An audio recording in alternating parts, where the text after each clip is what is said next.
दिल्ली और उसके आसपास के राज्यों में मौसम फिर से गर्म होगा। मौसम विभाग के मुताबिक दिल्ली में 16 मई से लू चलेगी, तो पंजाब हरियाणा में भी पारा ऊपर चढ़ेगा। हालांकि गुजरात के कुछ हिस्सों में बारिश हो सकती है।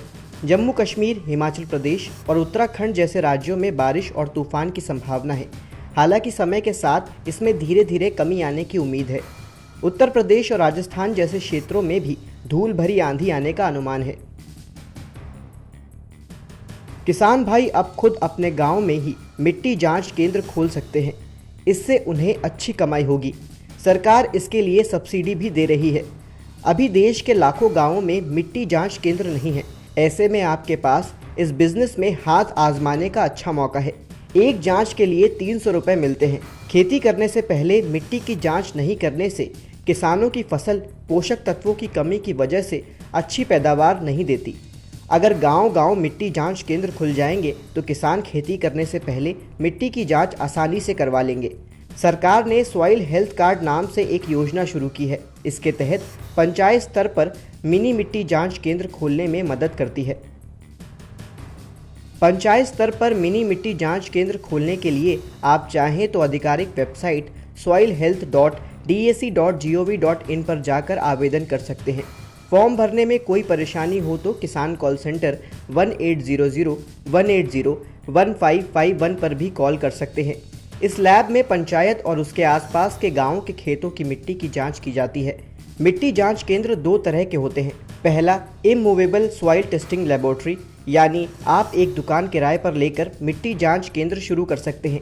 दूसरा है mobile soil testing laboratory.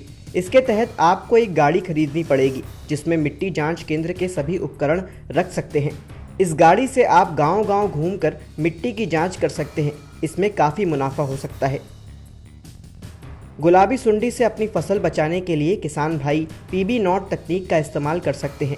Wardha के कृषि विज्ञान केंद्र के वैज्ञानिक डॉक्टर जीवन काटोरे ने गांव कनेक्शन से बताया कि कपास को गुलाबी सुंडी से बचाने के लिए पीबी नॉट तकनीक विकसित की गई है, जिसमें एक छोटी सी प्लास्टिक की रस्सी से कपास को सुरक्षित रखा जा सकता है। पीबी नॉट 30 सेंटीमीटर की विनाइल की रोप होती है, जिससे मादा कीट फेरोमोन छोड़ती है। 1 एकड़ में 20 से 25 नॉट लगते हैं। इन्हें 60 से 65 दिनों में बदलना होता है। किसान फेरोमोन ट्रैप भी लगा सकते हैं। इससे भी पिंक बॉल वर्म से छुटकारा पाया जा सकता है।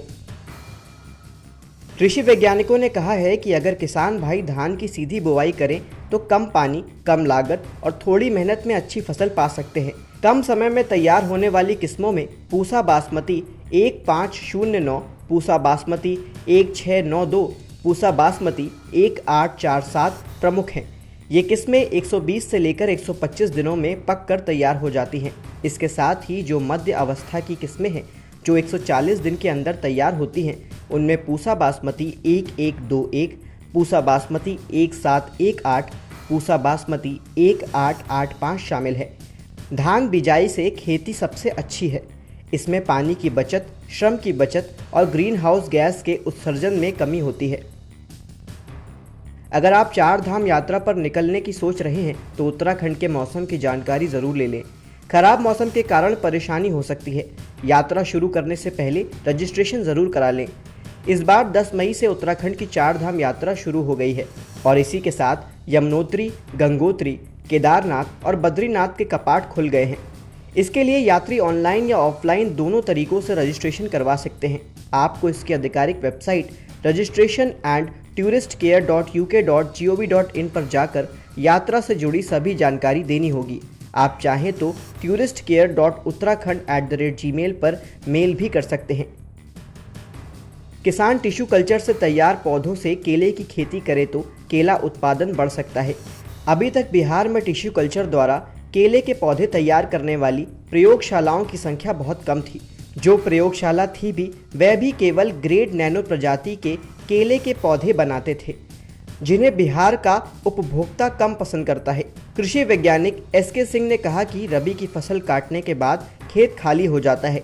ऐसे में किसान जिस खेत में केले लगाना चाह रहे हैं उसमें हरी खाद के लिए उपयुक्त फसल जैसे सनई, ढेंचा, मूंग, लोबिया जैसी फसलों में से कोई एक फसल लगा सकते हैं। लगातार बढ़ रहे रासायनिक खाद के इस्तेमाल से ज़मीन में कार्बनिक पदार्थ की कमी हो रही है, जिससे अब फसल का उत्पादन भी कम होने लगा है। कृषि वैज्ञानिकों के मुताबिक फसल के अच्छे उत्पादन के लिए मिट्टी में कार्बनिक पदार्थ की मात्रा 0.5% या इससे अधिक होनी चाहिए, लेकिन वर्तमान में यह सिर्फ 0.2% तक आ पहुंची है। मिट्टी में कम हो रही कार्बनिक पदार्थ की मात्रा से पानी धारण की क्षमता भी कम हो रही है। इससे पौधों का फैलाव नहीं हो पाता है। मिट्टी पहले की अपेक्षा अब ज़्यादा कठोर हो रही है। इससे जलवायु परिवर्तन के असर को भी पौधे नहीं सह पाते हैं और बारिश और हवा से खेत में ही फसल गिरने लगी है।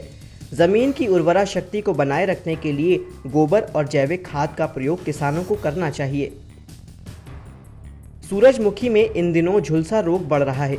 पत्ती झुलसा रोग के नियंत्रण के लिए मैंकोजेब 3 ग्राम प्रति लीटर पानी में घोल बनाकर छिड़काव करें।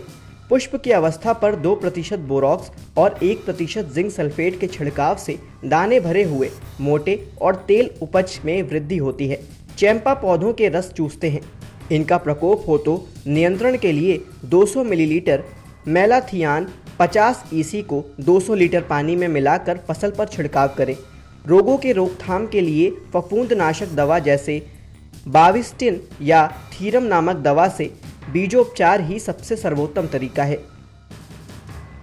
बीजों में पैदा होने वाली बीमारियों की रोकथाम के लिए बीजों में 3 ग्राम प्रति किलो की मात्रा में थायरम या कप्टन मिलाना चाहिए। जिन क्षेत्रों में डाउनी मिल्डीव रोग अधिक होता है, वहां बीजों में 6 ग्राम प्रति किलो की मात्रा में मेटलैक्सिल मिला लेना चाहिए। अनुकरण के बाद उत्पन्न पौधों को एक जगह अधिक मात्रा में नहीं होना चाहिए। इससे उत्पादन में वृद्धि होती है। जुताई संबंधी अन्य कार्य आसान हो जाते हैं और कीटनाशक प्रबंधन और रोगों के रोकथाम में सहयोग मिलता है।